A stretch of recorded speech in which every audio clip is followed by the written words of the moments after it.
Hello, welcome, Cabbage here. Let's do a monster review of Deneb, the Transcendent form. And I wanted to do this earlier this week, but it's kind of a crazy week. But yes, here he or she is, and he or she looks very, very cool. And yeah, that seems to be the general opinion among, Monster Strike players. References the old forms. On the left there, that's the evolution form. On the right is the ascension. And then I think on the far right, that might be the pre-evolution, but I don't know. But yeah, very, very cool. I'm personally a fan of androgynous characters like this, so yeah, big thumbs up to this design. Stats overall are very good. All of them are above average, I would say. And then he remains, I'm just going to say he for the rest of the video, he remains wood bounce with a null damage wall. Keeps the Fiend Slayer, which I really liked about him, and then picks up a new null ability, Null Block. It's not too often that non-limited characters pick up new null abilities when they become Transcendent form, but in Deneb's case, yes he did, so that's very, very cool. Critical luck skill, which is very nice for a character with a Slayer. New bump combo, this is the Twin Rebound Laser. So it's like the same as Izanami, I guess, is the most famous example. You hit the character, and then the laser goes out, hits the wall, rebounds back, and then, goes back 3 more times. But this is the twin version, so it will cover more ground, it'll get more hits, and then it'll do double the damage. And then it ends up being pretty similar to Merlin and her bump combo, so you can kind of think of it and use it in the same way. And then a sub-bump combo is the blast bump combo, which is really, really great. It's always nice to have that on a Transcendent form. And then kind of the thing that I wanted the character to keep the most from the pre-Transcendent forms was the 4-turn strike shot, where he becomes a Pierce. And he does keep that. That's super versatile. I've especially been thankful for that on Lancelot in Enmeten. It's really, really nice to have that versatility. And then there's also a powered up version if you go to 16 turns, which does more damage. So yeah, really nice character. I think leading up to the 5th anniversary, they had a couple dud characters. Same thing on X-Flag. But this is a nice kind of return to form, I would say. As for Abelbear is good for him, I would say any kind of kin strength, that'll work well with the Slayer. And then the sidekick, because that bump combo is pretty strong, but of course it can use all the help that it can get. And then the Fiend Slayer is passive in the character, so that will go into the bump combo as well. But yeah, pretty good character, and basically, effectively, a triple null. Because he can use the strike shot every turn, that'll be immunity to magic circles as well, so yeah, pretty good character. As for where Deneb would be useful, he would be most useful in places where the boss is a fiend, of course, to take advantage of that Slayer damage. Bishamonten, floor 22 of the Tower of Champions, and then Armageddon, of course, since he does pick up the null block. But yeah, pretty exciting character. And then let's go ahead and take him to a quest. Alright, so we'll bring him to Armageddon. And I'm kind of in a pickle because I have suddenly a lot of nice characters for Armageddon. There's Deneb here. 3rd character is Chip and Dale. They are a bounce with null block, and then the Water Slayer. So that's pretty attractive. I have Dead Rabbits as well. They have some Slayers good for this mission, and then the Speed Up and the Barrier, which is always useful. I also have Oreo, although I think Oreo is going to be the kind of the lowest priority. She's kind of good all around for lots of different places, but she doesn't really specialize in Armageddon like all of these other characters. And then Kushinada Zero, of course, who is my max luck, and she'll stay like that until I finish Armageddon. But the major kind of new gimmick here is that you have to hit a teammate before you can hit, or before you can do damage to the little guys. You can't just do a regular pinch, you have to kind of bounce off somewhere and then come back. So in that sense, it's kind of a more difficult version of Yamato Takeru, but I think it's fun.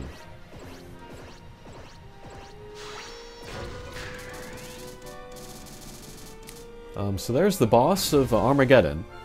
We want to get rid of all of the little guys if we can, partly because they just get in the way.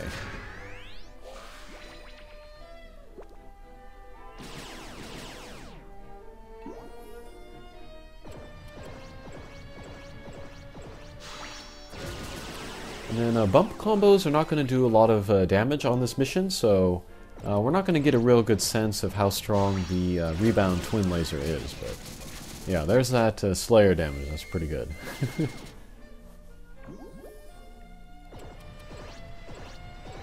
And then it's difficult, of course, to get rid of all of the little guys quickly. And then the boss also has a lot of HP.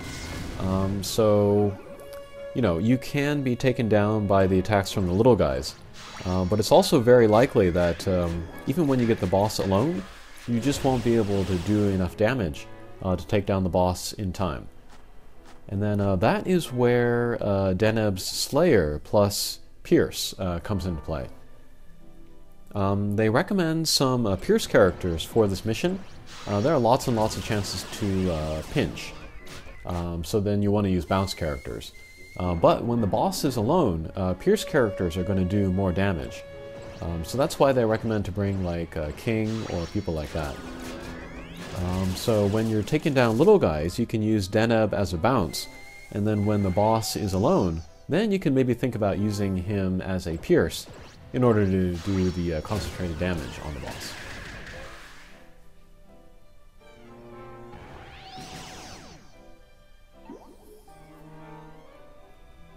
And then if you remember, this was a while ago, but I did put the Spirit Crest onto Oryo, so that I could give her immunity to sleep, specifically for this quest. But since I'm probably going to demote her from using her here, I might put it on Deneb, I might put it on Chip and Dale. I'll make a video later where I reassign those Spirit Crests, and yeah, we can look at what we do then. I'm kind of waiting on making that video because I'm waiting to see what the super high level Sailor Moon quest is going to look like, and if I need Spirit Crests for that quest.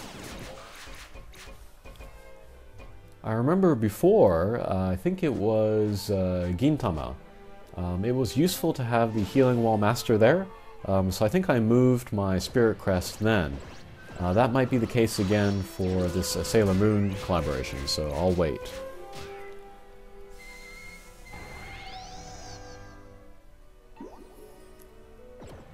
Okay, so here we have the Skula and then the Rhinoceri.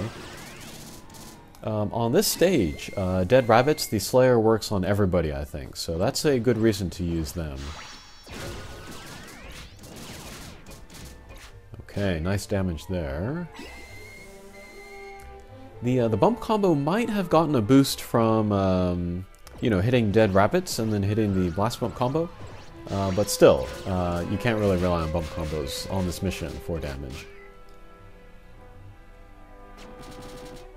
And then I did say that you would want to get rid of the little guys. In this case, the Triceratops will, you know, hit us with big attacks. But if you can take down the mini-boss or the boss first, everybody else will run away. So that's what I was counting on here. Yeah. So I used a Dead Rabbit Strike Shot in order to kind of hopefully guarantee to get rid of the mini-boss, and that worked out.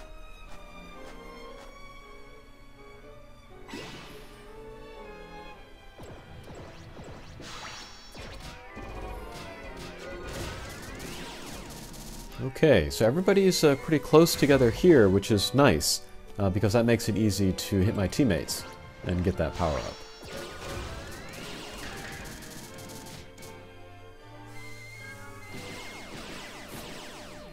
It's not necessary to pinch in between pairs because they don't revive each other. It just saves you a little bit of time to take them down together.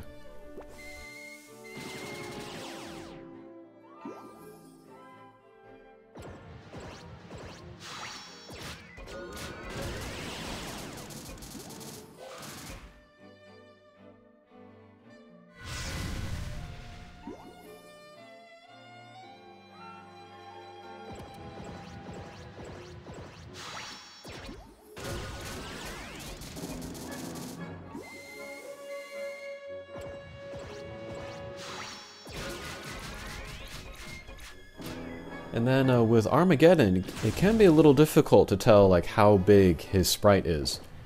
Because I think his hitbox is a little bit smaller than his artwork.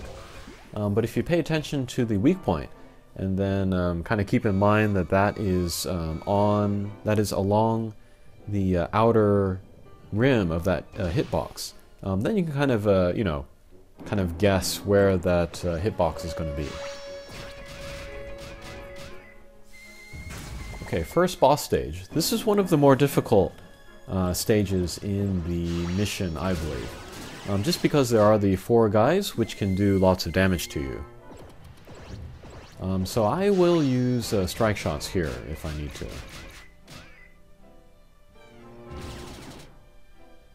Alright, so unfortunately all my positioning was pretty bad to begin with, so I couldn't take down any of the little guys first.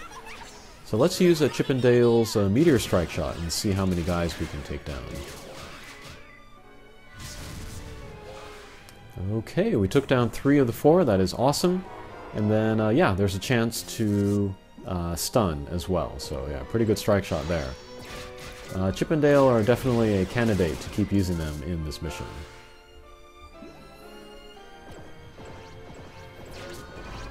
Alright, but boss is alone.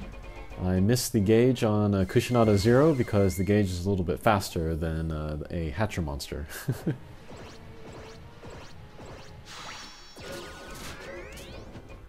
Whoops, irregular bound there.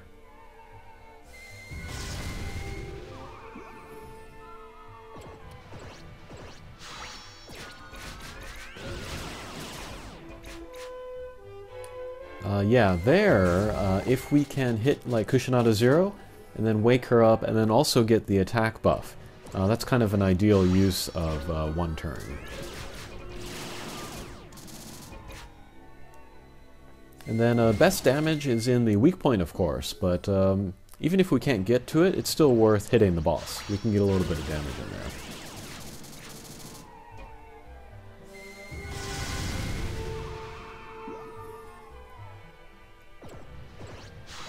Okay, 3 more turns until the super attack, but we should be able to get in. Okay, great.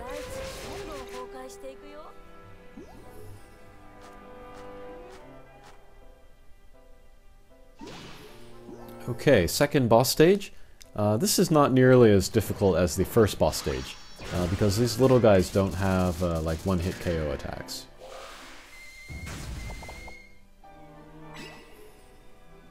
And then there are also positions that they are in pairs, so it's easier to take them down. Okay, so they're gone already.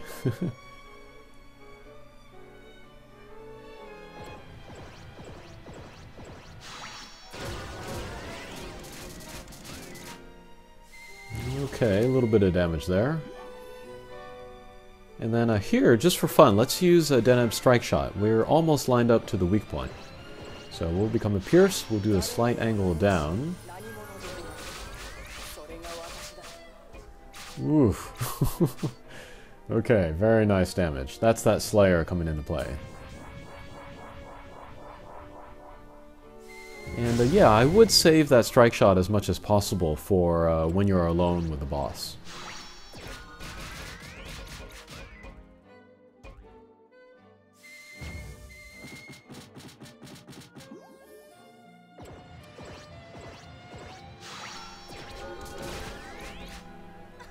Okay, not too bad.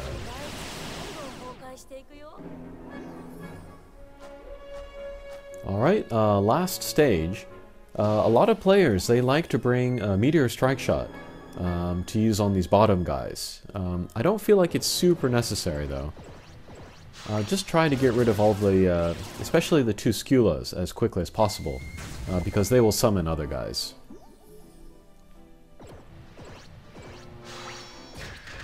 Alright, so we don't have the power up, but still that should be enough to take down the 1 guy.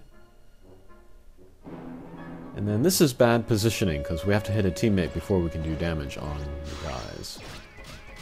But we'll do a real shallow angle. Not quite, but still.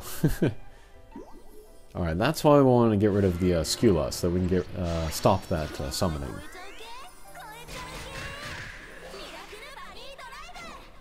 Alright, there I don't think I hit any teammates, but I got the critical, which kind of got me around that mechanic, so that worked out.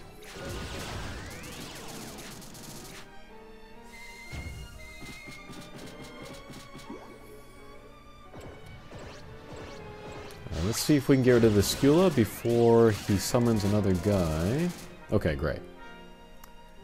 Alright, so now it's just us and the boss.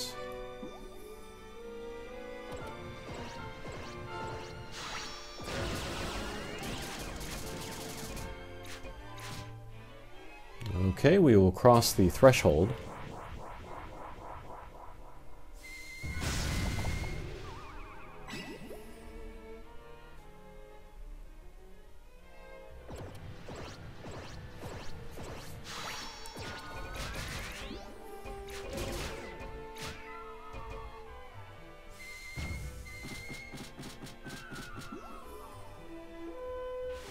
Alright, and then with the Kushinada Zero, we're going to miss the gauge again, but this time on purpose. I've mentioned this in other Armageddon videos, but if you miss the gauge, you lose no block. And then, because the boss is completely covered up by blocks, if we miss the gauge, we can get around a lot and not lose a lot of speed, as we're using the plasma strike shot. So that's a technique that's good for here. And then with Deneb, it's only the first tier strike shot, but let's try it out. Let's see what kind of damage it does. Okay, that's plenty. And yeah, we can see that he sped down pretty quickly. That's just because the multipliers on that 4-turn strike shot are much lower. But yeah, that was Deneb in Armageddon. He's pretty darn good in there. And I'm going to have to think about who I want to use in this mission full-time.